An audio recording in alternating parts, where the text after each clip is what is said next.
안녕하세요. 소중한 리포트 같이 보기 손현정입니다. 저희 한국 IR협의회 기업 리서치 센터는 여러분들의 성공적인 투자를 위해서 시가총액 5천억 이하 종목들을 소개해드리고 있는데요. 저희 센터에서 발간한 리포트를 바탕으로 직접 애널리스트가 소중한 종목을 소개해드리는 시간입니다. 자, 그럼 첫 번째 종목부터 만나보겠습니다. 김경민 애널리스트 함께하겠습니다. 안녕하세요. 네, 안녕하십니까. 네. 오늘 가져오신 종목이 저스템이라는 종목입니다. 네, 지난번 오션 브릿지에 이어서 이제 반도체 겨울을 잘 극복할 수 있는 종목인 것 같다라는 느낌이 들었는데요. 저스템 어떤 기업인지 소개를 해주실까요? 네, 저스템은 반도체 소부장 기업입니다. 코스닥 시장에 상장한 지 아직 1년이 안 됐어요. 작년 하반기에 상장했고요. 보통 반도체 소부장 하시면 소재 부품 장비 중에 어느 걸 만들까 많이 생각하시는데 장비를 생산하는 회사고요. 네. 장비 중에서 그 질소 순환 장치라는 것을 만듭니다.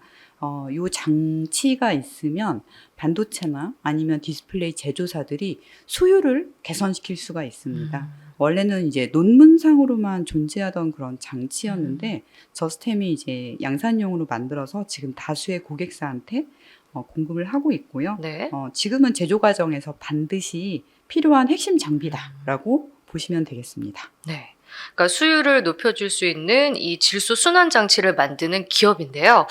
이 저스템의 주요 제품과 또 이제 주요 고객군은 어떻게 되어 있는지 한번 설명을 해주실까요? 네, 일단 이 회사는 2016년도에 설립이 됐고 그 이후에 벤처기업으로 등록돼서 현재까지 성장을 했는데요.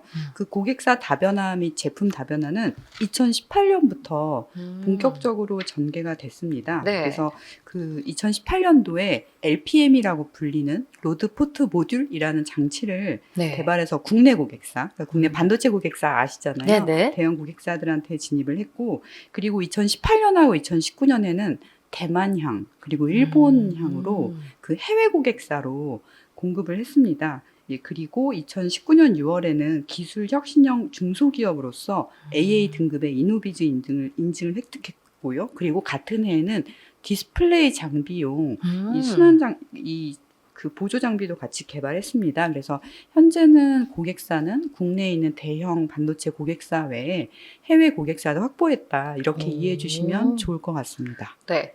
그러니까 확실히 기술력이 뛰어나기 때문에 이제 여러 고객군을 갖고 있는 것 같은데 이 전방 산업 반도체 산업 같은 경우는 사실 최근에 조금 어렵잖아요.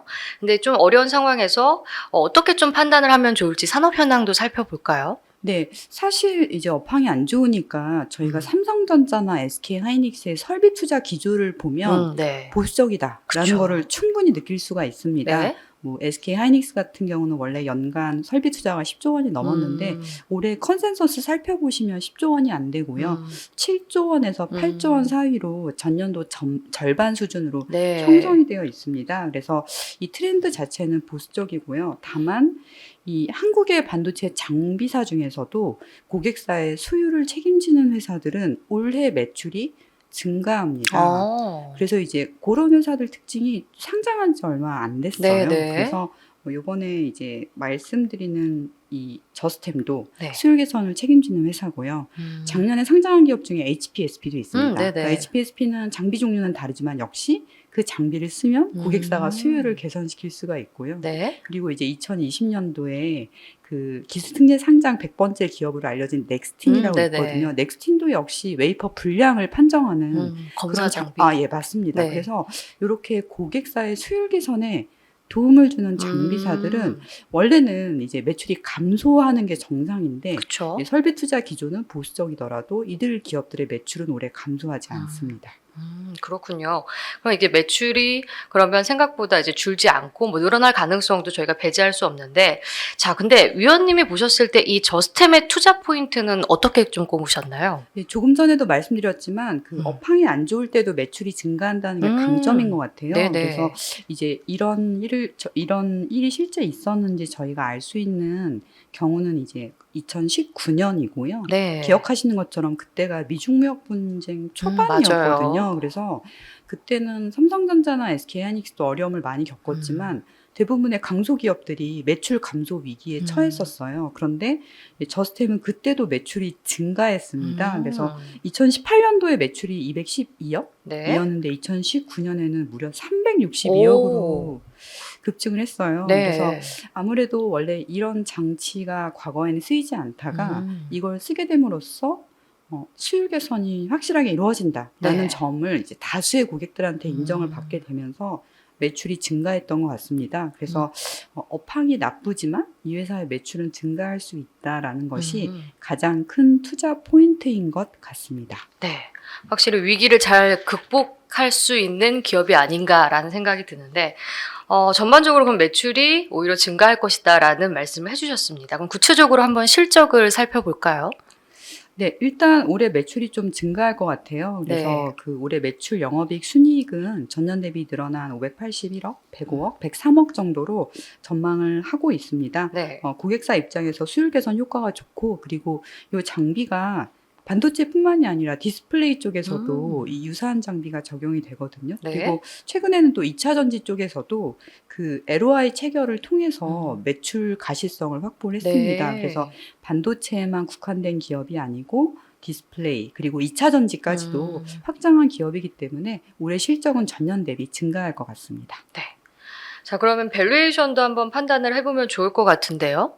네, 그 제가 자료를 쓸 당시도 그렇고 지금도 그렇고요. 코스닥 시장 평균 밸류에이션 대비 좀 저평가된 상황이었어요. 네네. 아무래도 그냥 저희가 저스템이라고 얘기했을 때 상장한 지 얼마 안 된 기업이고 그리고 그냥 반도체 장비사다라고 생각하니까 그러면 반도체 업황이 안 좋으면 이 회사도 좀 안 좋지 밸류에이션을 않을까. 잘 받기 힘들다라는 좀 그런 부분들이 저평가의 원인이 된 것 같고요. 그리고 그 작년 이 회사가 하반기에 상장했는데 네. 아마 기억하시겠지만 작년 10월에서 12월 사이에 안 좋았어요. 네, 뉴욕 증시도 그렇고 한국 네. 증시도 굉장히 분위기가 안 좋고 그리고 업종별로 보시면 IPO를 이제 하려고 하셨다가 철회하신 기업들도 꽤 많았어요. 네. 그래서 조금 더 분위기가 좋을 때 IPO를 하셨으면 이 기업이 좀 더 많이 홍보가 되지 않았을까 하는 안타까움이 있고요. 제 생각에 이제 그 어떤 보수적인 설비 투자 트렌드와 좀 별개로 네. 성장할 수 있는 기업이기 때문에 만약에 올해 실적이 제 예상처럼 증가한다면 이 답답한 저평가 국면을 빠르게 벗어날 것으로 예상이 됩니다. 네. 자, 그럼 마지막으로 우리 저스템을 투자할 시에 좀 저희가 유의해야 할 리스크 요인은 어떤 것들이 있을까요? 네, 그 장비사들의 경우에는 항상 저희가 가장 좀 추정하기 어려운 부분들이 이제 분기별로 실적이 왔다 갔다 하거나 네. 그렇지 않은 경우에는 매출 인식이 좀 저희 생각하고 다른 속도로 이루어지는 그럴 수 경우가 있죠. 있는 것 같아요. 왜냐하면 요 질소 순환 장치라는 게 그 고객사가 요거를 이제 기존에 돌아가던 장비를 좀 이렇게 멈춘 다음에 네. 이 장치를 추가해야 되거든요. 그래서 이 고객사가 장비를 가동하거나 멈추는 일정이 뭔가 조화롭게 잘 이루어진다면 거기에 맞게 우리 저스템의 매출 인식도 정상적으로 이루어지고요. 근데 과거에 코로나 시기 아마 기억하시겠지만 네. 그때 저희가 뭐 외부 출입도 많이 어려웠고 네네. 그래서 그런 것 때문에 사실 동선 확보나 이런 것들이 좀 어려운 점이 있었잖아요. 그래서 코로나가 한참 창궐하던 시기에는 분명히 이제 납품이 된 상황이었는데 이제 고객사가 이제 일정에 맞춰서 라인 가동률을 조정을 하고 거기 맞춰서 요 장치를 셋업을 해야 되는데 그게 제대로 이루어지지 않았던 적이 있다고 해요. 네. 그래서 아마 매출 인식 부분이 요 장비사 보실 때 투자자분들이 가장 유의하셔야 되는 부분이 아닌가라고 생각을 하고 있습니다. 네, 이렇게 저스템에 대한 분석 잘 들어봤습니다. 김경민 애널리스트 함께했습니다. 고맙습니다. 네, 감사합니다. 이어서 이번에는 김재훈 애널리스트 모시고 다음 종목 이야기 들어보겠습니다. 안녕하세요. 안녕하세요. 네, 오늘 가져오신 종목은 원준입니다. 코스닥에 상장한 지 한 2년이 좀 안 된 종목으로 알고 있는데 2차 전지 열처리 장비를 만드는 회사로 알고 있습니다. 어떤 회사인지 구체적으로 소개를 해주실까요? 네, 원주는 그 2008년도에 설립된 회사고요. 2차전지 장비 회사로 이제 많이 알고들 계시는데, 다른 장비 회사들과 다르게 소재 쪽으로 들어가는 장비 회사다라고 보시면 될 것 같습니다. 네. 소재라고 하면은 양극재, 음극재 뭐 이렇게들 많이 말씀하시잖아요. 네. 그런 양극재, 음극재 생산을 위해서는 열처리 소속로가 이제 필수로 들어가게 됩니다. 그런 열처리 소속로 전문 제조업체라고 보시면 되고, 그 외에도 좀 공정 설비 엔지니어링 사업도 좀 포함을 해야 될 것 같습니다. 기업만 좀 말씀드리면은 좀 심심하니까 산업 쪽 잠깐 말씀드리고 넘어갈게요. 네. 이쪽 경쟁 사항을 좀 먼저 말씀드리고, 투자 포인트 말씀드리는 게 좀 좋을 것 같긴 네. 합니다. 2차 전지 소재부터 좀 말씀을 드리면, 네. 제가 아까 뭐 양극재, 음극재라고 말씀드리긴 했는데, 보통 4대 소재라고 불리는 양극재, 음극재, 전해질 분리막이 좀 들어가게 되고요. 이 중에서 이제 양극재랑 음극재가 가장 큰 비중을 차지합니다. 각각 재료비의 40%, 그리고 10% 이렇게 차지를 하고 있고, 이 양극재와 음극재에 대해서는 이제 소송 공정이라는 공정이 들어갑니다. 이 공정을 둘 다 공급을 하는 회사가 원준이다라고 보시면 되고, 이 양극재, 가장 큰 비중을 차지하는 양극재 같은 경우에는 2차 전지 충방전을 할 때 이 양극재의 결정 격자로부터 리튬을 방출하고 흡수를 하면서 전진의 전기 에너지를 저장하고 방출을 가능하게 하는 역할을 합니다. 굉장히 좀 핵심의 역할을 하고 있다라고 보시면 네. 되고요. 그래서 리튬이 많이 들어갈수록 용량이 커지게 되고요. 그리고 음극재와 양극재 전이차가 클수록 전압이 커지게 됩니다.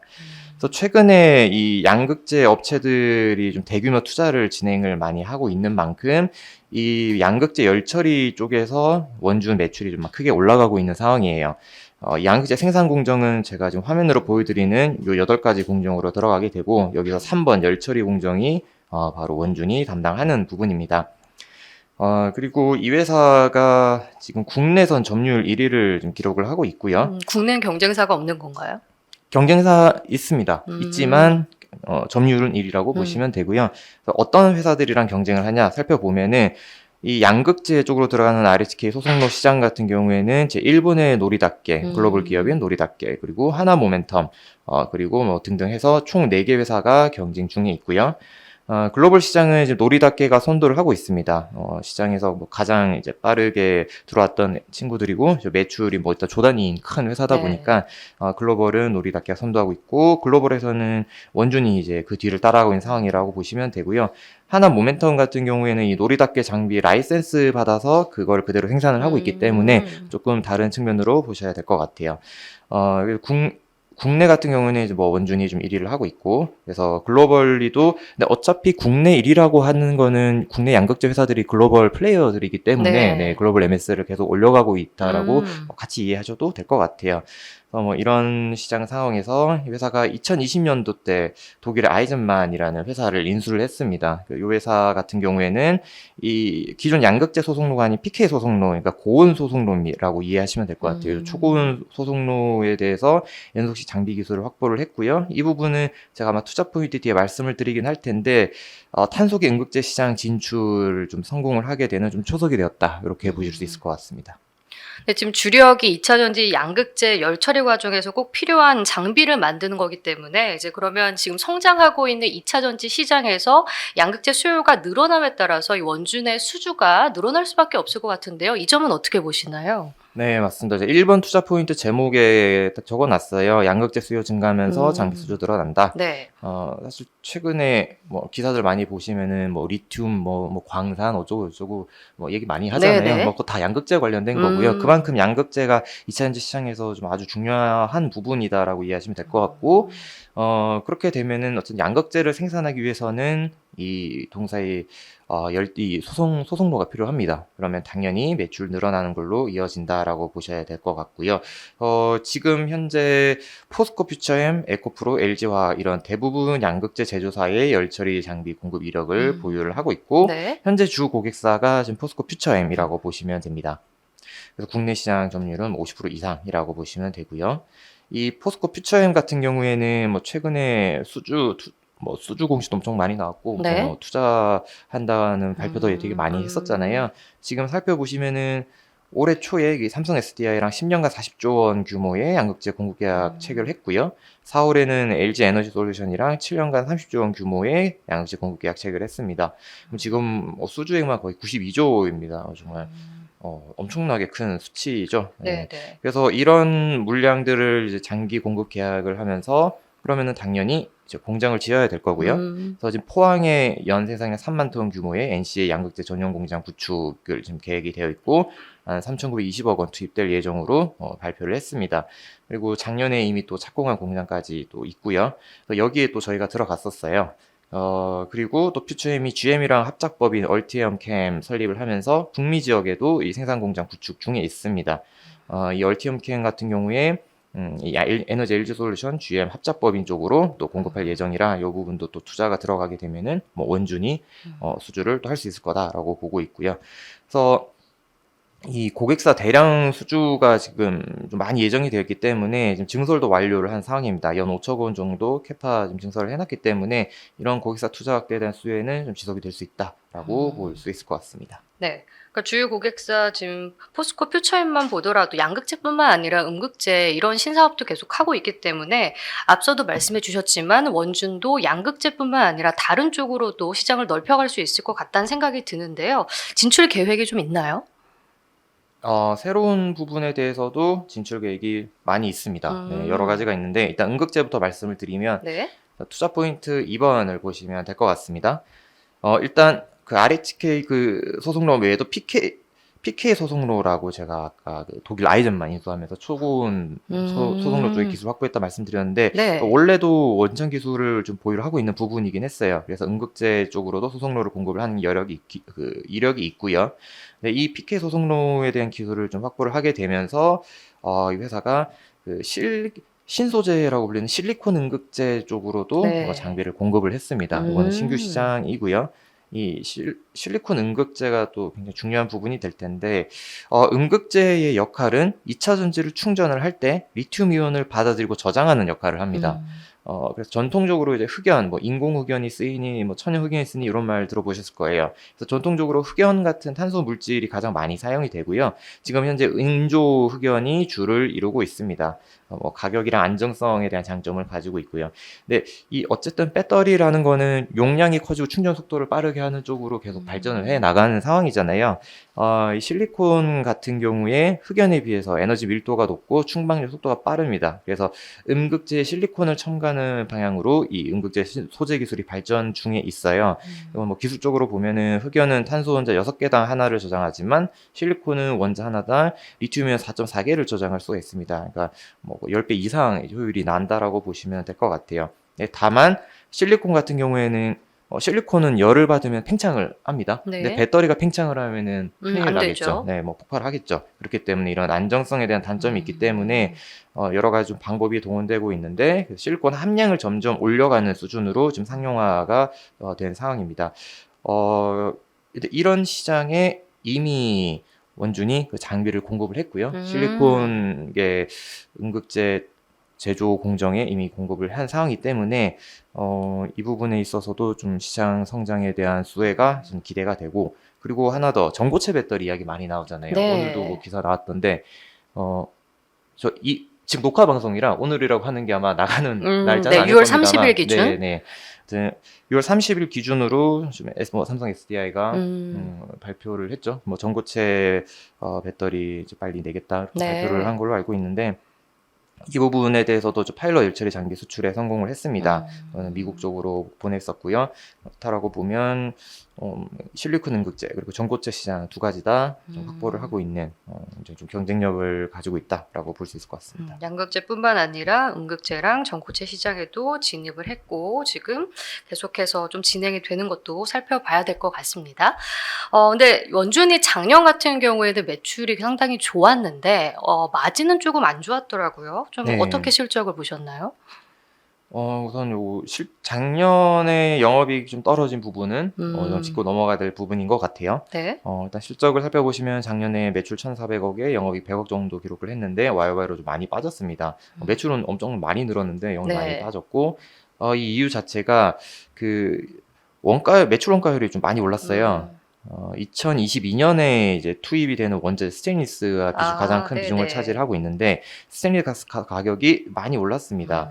근데 이 수주 부분 자체는 2021년에 수주한 대규모 수주 부분이었거든요. 그러니까 이 가격 인상을 예상을 못하고 수주를 받아놨는데 원가가 올라버리니 마진이 빠졌다. 이렇게 이해하시면 될 것 같고요. 네. 이 수주분에 대해서는 이제 제작 시기가 좀 늦춰지면서 이렇게 좀 반영이 됐다. 이렇게 추가로 또 해주시면 좋을 것 같고. 네. 근데 올 연말까지 이제 반영되면 마무리 될 것 같긴 해요. 그러면은 이제 4분기부터는 다시 이익률 회복 가능할 걸로 저는 보고 있고, 네. 1분기 실적 보시면은 매출액 좀 빠졌고요. 영업이익도 좀 더 빠졌습니다. 요것도 앞서 말씀드린 영향이 좀 있었다라고 보시면 될 것 같고요. 네. 근데 어쨌든 지금 1분기 말 기준으로 수주잔고 중에 수주잔고 한 1,538억이거든요. 여기서 1,200억 원은 올해 이제 반영이 될 것 같고요. 네. 그렇게 되면은 올해 실적은 매출액 1,500억 원은 충분히 좀 달성을 가능할 걸로 보이고, 이제 뭐 원가율도 좀 회복이 되고 있으니 영업이익도 140억 원 정도 달성이 될 걸로 보입니다. 근데 이제 중요한 부분은 사실 올해 실적이라기보다는 포스코 퓨처엠에 대한 수주가 올해 얼마나 나오느냐가 좀 중요할 것 같아요. 수주가 나오게 되면 내년에 이 매출이 발생할 거고요. 네. 이렇게 되면 어쨌든 저희가 뭐 주식을 사는 게 올해 실적으로 사는 건 아니니까 내년 가치 보면 사는 거니까, 그렇다고 보면은 저는 이 회사 주가에 대해서 가장 중요한 포인트는 이제 포스코 퓨처엠 수주라고 보고 있습니다. 네. 그래서 이 부분을 좀 주시하시면 좋을 것 같아요. 그럼 마지막으로 원준을 투자할 때 저희가 좀 짚어봐야 할 리스크 요인은 어떤 것들이 있을까요? 우선 매출처 편중에 대한 좀 위험이 좀 있을 네, 것 같아요. 네. 이거 뭐 사실 고객사가 많지 않잖아요. 이게 네네. 주요 매출처 현황 차트 보시면은 A사, B사, C사 이렇게 있는데 거의 뭐 A사, B사가 거의 다 차지를 하고 있습니다. 네, 그래서 요 두 회사의 편중이 되어 있기 때문에 여기서 뭐 수주가 밀린다거나 한 회사에서 수주가 밀린다거나 뭔가 트러블이 발생한다거나 그러면은 당연히 좀 리스크로 받아들일 수가 있을 것 같아요. 그래서 이 부분은 좀 체크를 해야 되는 부분이다. 그래서 사업 뭐 다각화를 좀 지켜볼 필요가 있다. 이렇게 보셔도 될 것 같고요. 네. 그리고 뭐 오버행 부담은 좀 많이 줄어들었기 때문에 이 부분은 크게 많이 고민 안 하셔도 될 것 같습니다. 네. 알겠습니다. 지금까지 원준에 대한 이야기 들어봤습니다. 김지윤 애널리스트 함께했습니다. 고맙습니다. 네, 감사합니다.